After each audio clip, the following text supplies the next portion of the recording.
안녕하십니까. 자, 오늘 배울 단어는 난초라는 현대 시조거든요.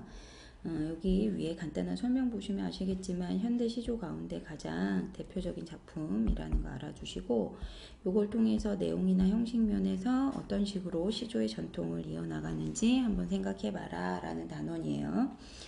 자, 일단 간단하게 갈래 정리하고 나서 본문 볼게요. 첫 번째 갈래는 현대시조고요. 현대시조. 자, 그 다음에 하나의 제목하에 여러 가지 여러 개의 그 수들이 묶여져 있죠. 그래서 이걸 연시조라고 해요. 연시조. 현대시조, 연시조. 그 다음에 성격. 사실적이다. 서정적이다. 그 다음 묘사적이다. 하나 더 관조적이다.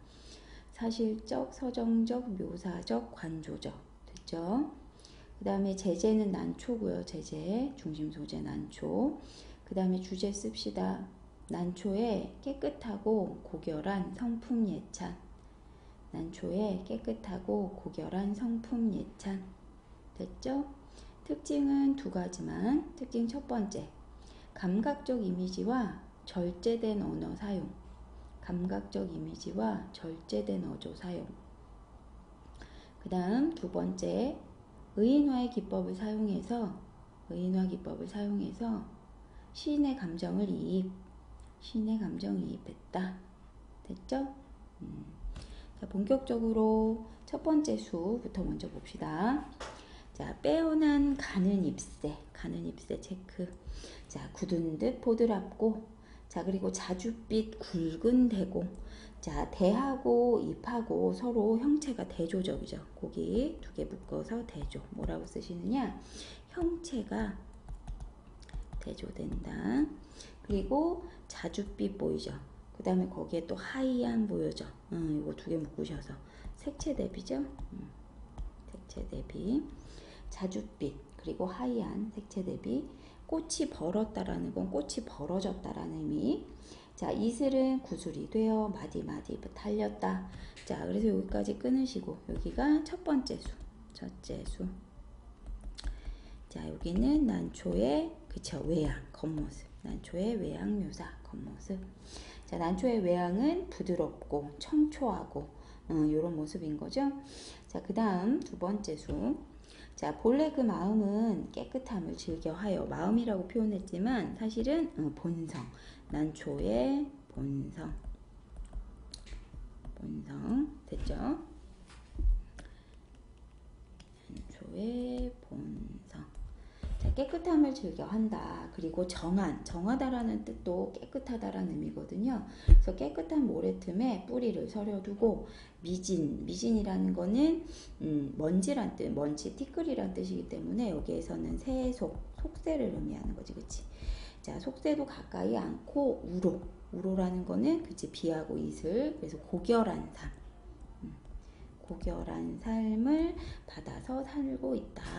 그래서 되게 깨끗한 걸 좋아하고 속세에 어울리지 않고 고결하게 살고자 한다. 이걸 얘기하는 거죠.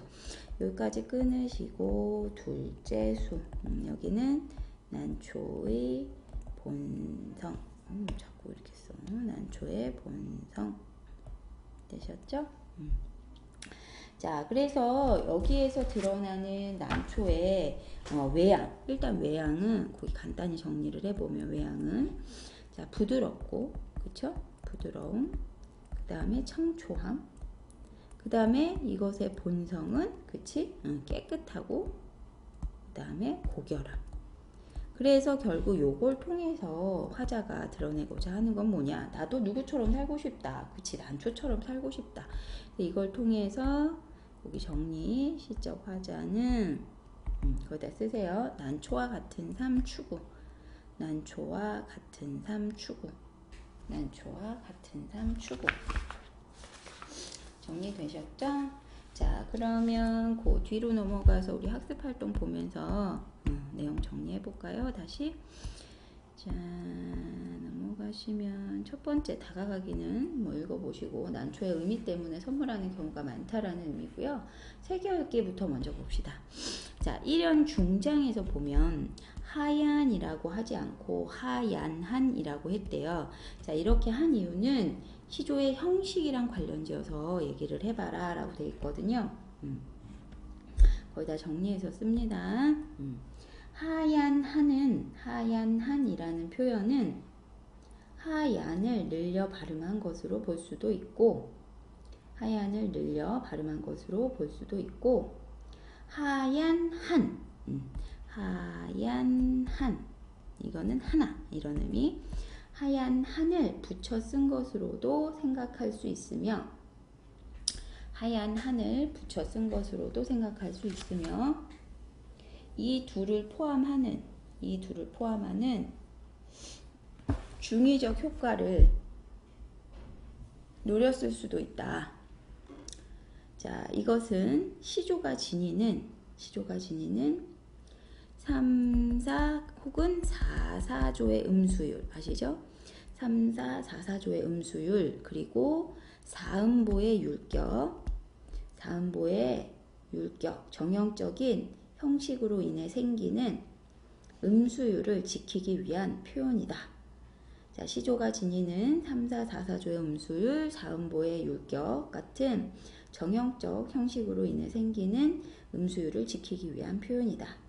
정리되셨죠?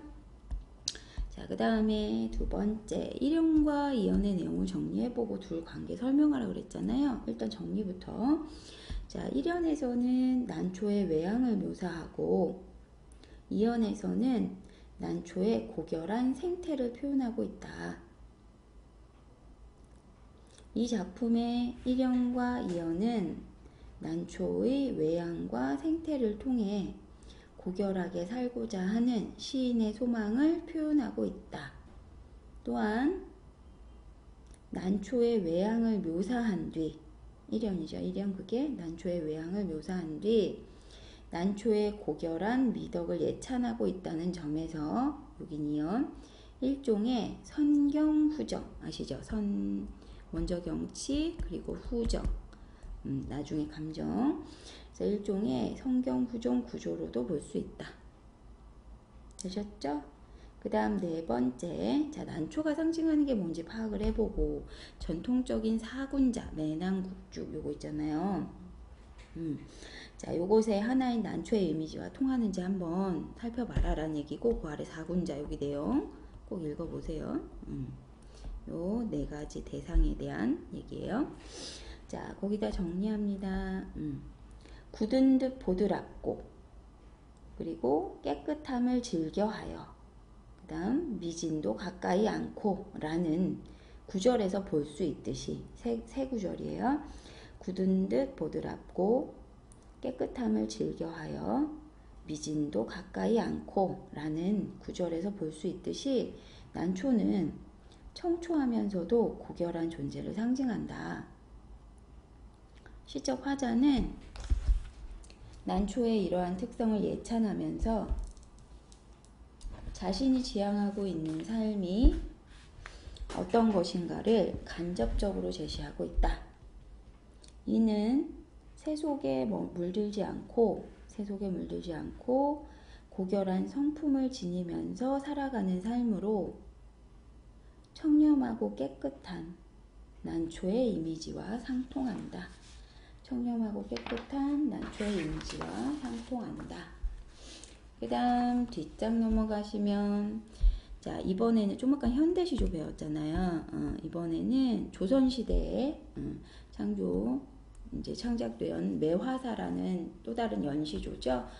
총 8개 있는 그런 연시조 중에 두 번째 수가 나와 있어요. 많이 나오는 시조인 거 아시죠? 자, 이 시조와 난초사의 형식을 비교를 해보고 난초사가 형식면에서 어떻게 전통을 계승했는지 한번 설명을 해봐라. 일단 그러려면 해석부터 먼저 하셔야겠죠, 그치? 일단 얘는 매화사라는 게요, 이 사라는 게 노래서자거든요. 그래서 매화노래라는 의미예요. 얘도 역시나 갈래 정리, 갈래는 평시조이자 연시조, 전체 8수짜리 연시조라 했어요. 평시조이자 연시조. 그 다음에 성격은 예찬적, 여기에서는 매화를 예찬하는 거죠. 성격 예찬적. 그 다음에 제재, 매화. 제재, 매화. 그 다음 주제. 주제는 매화의 고결한 성품 예찬. 매화의 고결한 성품 예찬. 그 다음에 특징 두 가지. 첫 번째, 매화를 의인화해서 표현함. 매화를 의인화해서 표현함. 그 다음 두 번째, 영탄법, 서리법을 통해 영탄법, 서리법을 통해 주제를 강조함. 주제를 강조함. 앞에 있는 현대시조보다 수능에서는 이 작품이 더 많이 나와요. 알고 계시죠? 꼭 알아두셔야 되고. 자, 해석 한번 해봅시다. 초장에 먼저 보시면 어리고 성긴 가지, 성기다, 듬성듬성한, 성글다, 뭐 이런 표현이거든요. 그래서 어리다, 어리고 듬성듬성한 그런 가지, 너를 믿지 않았다. 여기서 어리다라는 거 어리석다라는 의미라고 보시면 되겠죠. 자, 어리석고 드문드문 듬성듬성한 그런 가지를 내가 너를 믿지 않았다라는 의미. 그래서 여기서 너라는 거는요, 매화, 의인법. 자, 믿지 않았었는데 눈기약이란 말 보이죠? 눈기약. 이 말 무슨 얘기냐면 거기다 쓰세요. 눈이 오면 꽃을 피우겠다는 약속. 눈이 오면 꽃을 피우겠다는 약속을 능히 지켜서 반드시 지키고 두세 송이가 피었구나. 뭐뭐구나 감탄사. 됐죠? 피었구나 라고 감탄한 거야. 촛불 잡고 가까이 사랑할 때 암향이라는 거 은은한 향기, 그런 은은한 향기조차 부동터라, 움직이지 않더라. 은은한 향기가 고기 그대로 머물러 있더라, 이런 뜻이거든요. 그래서 얘는 향기를 움직이지 않다 라고 표현을 했으니까 여기서는 후각의 시각화라고 보셔야죠. 후각의 시각화. 은은하게 그 앞에서 떠다니고 있더라. 자, 은은한 향기를 예찬한 거죠. 그래서 여기는 후각의 시각화를 사용한 공감각적 심상. 됐죠? 후각의 시각화. 정리되셨죠? 자, 그러면 여기에다 이제 형식상 비교한 거 내용 봅시다. 자, 난초는 총 4편 7수로 이루어진 현대시조이며, 난초는 총 4편, 그러니까 4편이에요. 4편. 총 4편 7수로 이루어진 현대시조이며, 그 중에서 이제 4편이 실려있는 거. 그리고 장별배행이라는 거는요, 초장, 중장, 종장, 이렇게 3행으로 쭉 행을 늘어놨다는 뜻이에요. 그래서 행을 배열하는 그 형식을 표현한 거고요. 그래서 장별배행으로 된 연시조이다. 됐죠? 그 다음 매화사는 정리됐어요? 난초는 총 4편 7수, 4편 7수로 이루어져 있는 현대시조이며 장별배행으로 된 연시조이다. 매화사는 조선 후기에 지어졌으며 총 8수로 된 연시조이다. 얘도 역시나 장별배행이야. 뭐 고전 시가는 다 장별배행이니까. 자, 따라서 난초는 매화사의 형식을 계승했다고 볼 수 있다. 한편 난초의 정결한 삶을 예찬하고 있고, 이 시조는 매화의 고결한 성품을 예찬하고 있다는 점에서 주제의식 또한 계승하고 있음을 알 수 있다. 형식도 같고 추구하고자 하는 주제의식도 같다, 이런 의미예요.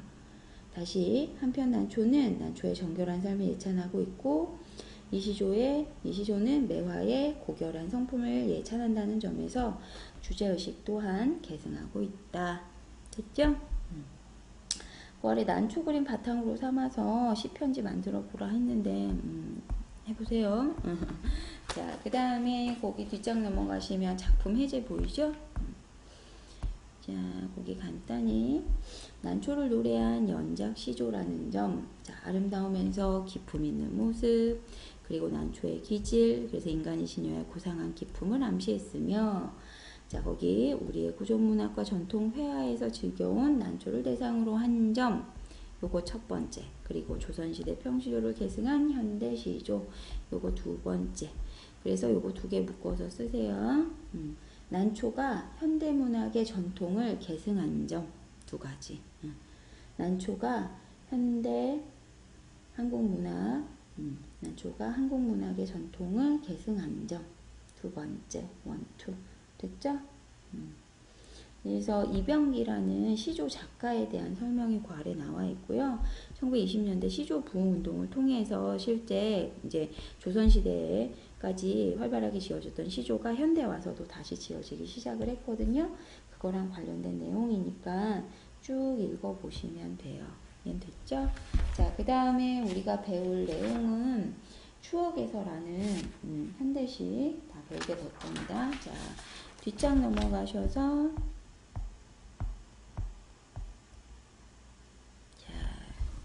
교과서 페이지는 209쪽. 자, 여기도 간단하게 요점 정리 먼저 하고 본문 볼 건데요. 어린 시절을 되돌아보며 회상이 들어간다는 얘기죠. 그러니까 제목에 추억이란 말이 들어가 있지, 그치? 그리고 어머니의 한스러웠던 그런 삶, 요걸 노래한 시다. 그래서 어머니의 정서에 주목해보자, 뭐 이런 얘기. 자, 박재삼의 추억에서라는 시 시작할게요. 첫 번째, 갈래는 자유시, 서정시. 자유시, 서정시. 그 다음 성격, 회고적. 그 다음 애상적, 회고적, 애상적, 슬퍼요. 그리고 향토적, 회고적, 애상적, 향토적. 그 다음에 제재, 제재는 어머니의 삶, 그리고 어린 시절의 추억. 제재, 어머니의 삶, 그리고 어린 시절의 추억. 그 다음 주제, 주제. 어머니의 한스러운 삶에 대한 회상. 어머니의 한스러운 삶에 대한 회상. 특징 4가지만 쓸게요. 첫 번째, 토속적인 시어를 사용. 토속적 시어. 됐죠? 그 다음 두 번째, 시각적 이미지를 통해 슬픔의 정서 제시. 슬픔의 정서 제시. 세 번째, 영탄형, 의문형 어미를 사용해서 영탄, 감탄사지, 그치? 영탄형, 그리고 의문형 어미를 사용해서 감정절제. 감정절제. 그 다음 4번째, 같은 식구의 반복적 구사로, 같은 식구를 반복했다는 얘기죠. 같은 식구의 반복적 구사로 운율감을 형성하고 시적 정조가 주는 효과를 극대화함. 시적 정조가 주는 효과 극대화. 자, 첫 번째 연부터 먼저 봅시다. 진주장터 생어물전에는 바닷밑이 깔리는 해 다 진 어스름. 자, 거기 진주장터 체크하시고 요게 그치 공간적 배경. 공간적 배경이고요. 엄마가 장터에서 일해요. 시장에서. 그리고 생어물전이란 표현 있죠. 전이라는 게 가게란 뜻이거든요. 그러니까 생어물, 그러니까 생선 파는 가게. 이런 데라고 생각하면 돼. 자, 그런 생어물전에는 그래서 요거는 묶으시고 어머니의 생활터전. 어머니의 생활터전. 바닷밑이 깔리는 해 다진 어스름이란 표현. 어스름이니까 이제 해가 질 때, 그때쯤 어둑어둑해질 무렵. 자, 거기 묶으시고 뭐라고 쓰셔요? 저녁 무렵 바닷가에 쓸쓸한 분위기.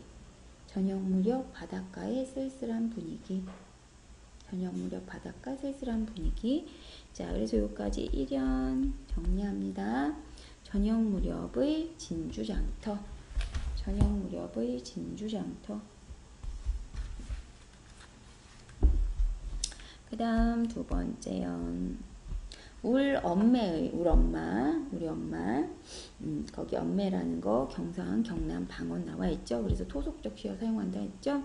방언. 자, 울 엄매의 장사 끝에 남은, 자, 고기 몇 마리의, 그 다음, 뭐라고 돼 있어? 빛 바라는 눈깔들. 빛 바라는 눈깔. 빛이 이제 점점 사라지는 거야. 그쵸? 자, 여기 시각적 이미지고요. 거기 체크, 시각적 이미지. 이런 시각적 이미지를 통해서 체크합니다. 어머니의 고통과 슬픔 표상. 슬픔을 대표하는 대상.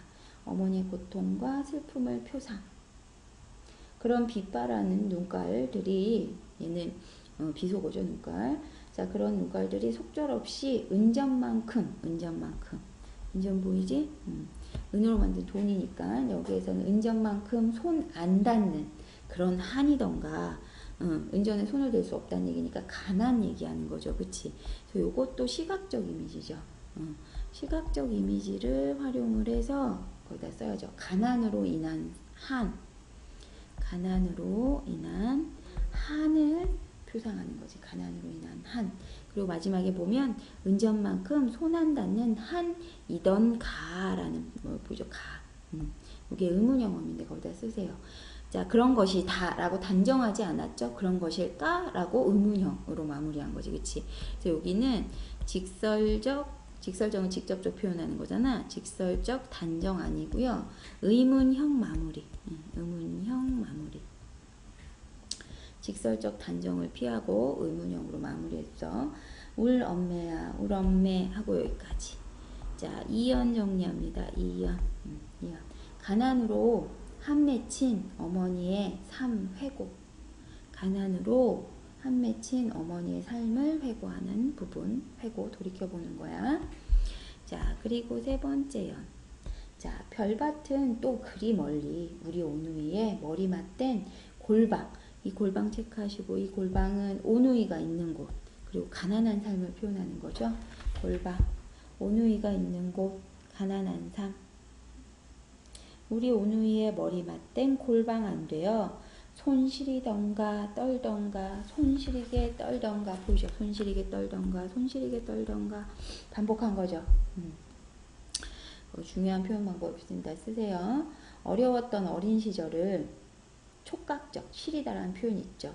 그리고 떨던가, 시각적 이미지라고 볼 수 있죠. 그래서 어려웠던 어린 시절을 촉각적, 그리고 시각적 이미지와 반복법으로 형상화. 어려웠던 어린 시절을 촉각적, 시각적 이미지와 반복법으로 형상화. 됐죠? 그래서 여기까지 끊고 3연. 3연에서 제시된 이미지는, 그치, 추운 골방에서 엄마를 기다리는 애기들. 그쵸? 거기다 써요. 추운 골방에서 어머니를 기다리는 오누이. 추운 골방에서 어머니를 기다리는 오누이의 모습. 자, 그 다음 마지막 네 번째, 진주남강 맑다고 하더라도 진주남강 체크하시고 구체적 지명 제시. 구체적 지명 제시. 맑다고 해도 오명, 가명, 오면서 가면서 이런 의미라는 보면 되시고요. 근데 여기 오가다라는 표현은, 그치, 거기다가 시장과 집을 오가는 거지. 그치, 거기다 쓰세요. 시장과 집을 오가면서 오명, 가명 이렇게 해서 운율 형성하는 표현 방법인 거고, 자, 시장과 집을 오가면서 이렇게 해석하시면 돼요. 신새벽이나, 신새벽 보이죠? 아주 이른 새벽, 이제 막 새벽, 이제 막 빛이 밝아오기 시작하는 그럴 때 신새벽이나 밤빛의 나바. 진주남강이 너무 아름답다고 하는데 그걸 진짜 낮에 즐기는 게 아니라 아주 어두울 때, 아주 새벽이나 아주 밤. 엄마가 그렇게 일한다는 얘기죠. 그치, 거기다 써야지. 새벽부터 밤까지 일하는 어머니의 고달픈 하루. 새벽부터 밤까지 일하는 어머니의 고달픈 하루. 자, 그때나 보는 것을 울 엄매의 마음은 어떠했을꼬? 요것도 마찬가지. 요것도 우리 엄마 마음 참 안 좋았겠다, 슬펐겠다라고 표현을 한 게 아니라 어떠했을까라고, 그치, 의문형 어미 거기로 역시나 직설적 단정 안 하고요. 직설적 단정 안 하고, 그 다음에 의문형 마무리. 의문형 마무리. 자, 어떠했을까? 달빛 받은 옹기 전에, 옹기 파는 가게에 옹기 전에 옹기들 같이, 뭐뭐 같이 직유법이죠. 그리고 시각적 이미지죠. 직유법, 시각적 이미지 쓰시고, 자, 거기다 묶어서 정리합니다. 어머니의 한 맺힌 눈물을 달빛에 반사되는 항아리의 반짝임의 비유. 어머니의 한 맺힌 눈물을 달빛에 반사되는 항아리의 반짝임에 비유했다. 시각적 이미지 제시했고, 역시나 뭐뭐 같이니까 직유법. 자, 그렇게 말없이 글썽이고 반짝이던 것인가, 요것도 뭐뭐인가, 의문형 어미. 이걸로 한 거죠. 단정적으로 결론 내린 게 아니라 그것이었던가 라고 얘기하는 거. 자, 여기까지 끊고 4연. 어머니의 한. 어머니의 한. 4연. 어머니의 한. 자주 나오는 현대시니까 잘 알아두시고요. 자, 그 다음에 뒷장 넘어가서 학습활동 보면서 역시나 시 마무리 정리합시다. 첫 번째 우리 엄마가 날 위해서 어떤 고생을 했을까 한번 생각들 해봐. 자, 그 다음에 두 번째 세계 읽기 볼게요. 자, 1년의 시간과 3년의 시간에서 알 수 있는 어머니의 어누이의 심정을 짐작해서 한번 정리를 해봐라. 그래서 1년과 3년이 나와 있죠. 1년부터 먼저 쓰죠. 1년은 일단 시간적 배경이 저녁 무렵이에요. 그쵸? 저녁 무렵. 저녁 무렵이고 거기에 요때 드러난 심리, 심정은 거기다 써요.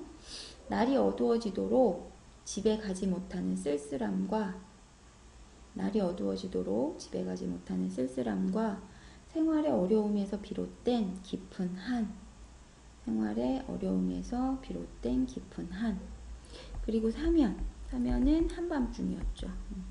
시간적 배경이 한밤중이었고 요때 느끼는 그 오누이의 심정 거기다 쓰죠. 추운 방에서 주림배를 안고 어머니가 오기를 간절히 기다림. 추운 방에서 주림배를 안고 어머니가 오기를 간절히 기다림. 됐죠? 그 다음 세 번째 시적 화자는 왜 어머니가 진주 남강을 신새벽이나 밤빛에만 본다고 했을까? 그 상황을 생각을 해보는 거지, 그치? 자, 그리고 거기도 보면 진주라는 곳은 시인의 고향에서도 삼천포 거기에서 시외버스로 약 50분 거리에 있는 내륙도시고 왔다 갔다 할 때 시간도 오래 걸린다는 얘기지. 자, 거기 정리합니다. 어머니는 생선 한 마리라도 더 팔기 위해서 새벽 일찍 집을 나서고 해가 다진 늦은 밤이 되어서야 집에 돌아왔기 때문이다. 즉, 어머니는 새벽부터 밤늦게까지 고되게 일을 하면서 그 시간에만 남강을 지나왔기 때문에 밝을 때의 남강을 볼 수가 없었다. 됐죠? 그 다음 두 번째 어머니 한에 관련된 얘기인데 요걸 시각적 이미지로 드러냈던 것들 다 제시해서 써봐라 라는 얘기거든요. 자, 정리. 자, 이 시에서 화자는 가난했던 어린 시절의 추억을 회상하고 있다. 가난한 삶을 살았던 어머니의 한과 슬픔이 이 시의 주된 정서를 이루는데 이러한 정서는 시각적 이미지의 시어들을 통해 효과적으로 드러나고 있다. 장사 끝에 남은 고기 몇 마리, 그리고 빛 바라는 눈깔들, 또 하나 은전만큼 손 안 닿는 한, 그 다음 달빛 받은 옹기 전에 옹기들과 같은 그런 표현이 그것이다. 네 군데예요. 장사 끝에 남은 고기 몇 마리, 빛 바라는 눈깔들, 은전만큼 손 안 닿는 한, 달빛 받은 옹기 전에 옹기들과 같은 표현이 그것이다. 요거까지 정리해 두시고, 자, 그 다음 연결짓기 보시면 요번에는 그림이 나왔네요. 자, 박수근의 그림 시장의 여인이라는 그림이야. 이 시에 표현되어 있는 어머니의 한과 고단한 삶을 생각하면서 주제 한번 정리해보라는 얘기죠. 박수근이라는 그런 화가는 주로 가난하고 고달픈 서민의 삶을 그렸다. 여기 표정 보이시? 그치? 거의 다 정리해서 씁니다. 자, 이 그림은 한 여인의 고달픈 삶을 그려낸 듯하다. 여인은 시장에서 감자와 같은 농산물을 파는 것처럼 보인다. 수수한 무명 옷차림을 하고 있는 것으로 보이는데 이를 통해 그녀가 가난함을 알 수 있다. 특히 여인의 표정에서 웃음을 거의 참을 수 없는데 삶의 무게에 짓눌려 웃음을 잃어버렸기 때문일 것이다. 따라서 이 그림은 한 여인의 고단한 삶, 그 속에 담긴 한을 담아내고 있다고 볼 수 있다. 됐죠? 그 다음 자, 6번째 이 시의 사연에서 울 엄매의 마음이라는 식구가 나오죠. 엄마가 여기를 왔다 갔다 하면서 어떤 걸 느꼈을까? 독백체로 표현해 보기. 엄마의 마음, 벗어나야지, 그래도 참아야지, 뭐 서글퍼도 견뎌야지 이런 내용이 들어가야겠지, 그치? 거기다가 정리를 해봅시다. 엄마의 입장에서 쓰는 거니까. 신새벽에 나와 한밤중까지 장사를 하다가 귀가하는 날들, 벗어날 수 없는 가난인가 하는 생각에 서글픈 마음도 들지만 내가 들어갈 때면 집에서 나만을 기다리는 내 아이들을 떠올리면 눈물 지을 때가 아닌 것 같다. 에휴, 내일도 잘 살아봐야지, 견뎌내야지. 이 정도 됐죠? 독백제로 표현하는 거니까 이렇게 표현하시면 정리가 될 거고요. 그 다음에 마지막 뒤에 작품 해제 정리해 봅시다. 추억에서라는 시는 성인이 된 화자가 가난했던 어린 시절을 회상해 보며 엄마의 마음을 헤아려 보는, 그리고 슬퍼하는 그런 시예요. 과거 회상, 그 다음에 엄마 마음 헤아려 보기, 엄마 생각하며 슬퍼함, 요 세 가지 내용 요소라고 보면 되시고, 당연히 주제는 어머니의 마음속 한과 시적 화자의 한, 여러 가지 시각적 의미가 드러나 있고, 경상도 방언을 활용해서 효과적으로 표현을 했다. 그래서 한의 정서를 노래하는 가장 대표적인 우리의 시다라는 거 알아두시면 됩니다. 그리고 그 아래는 실제로 박재산이라는 작가가 썼던 얘기예요. 그래서 참고해서 보시면 돼요. 자, 여기까지 해서 오늘 시는 마무리하고요. 다음 시간에 송미인곡이라는 가사 공부하도록 할게요. 고생하셨습니다.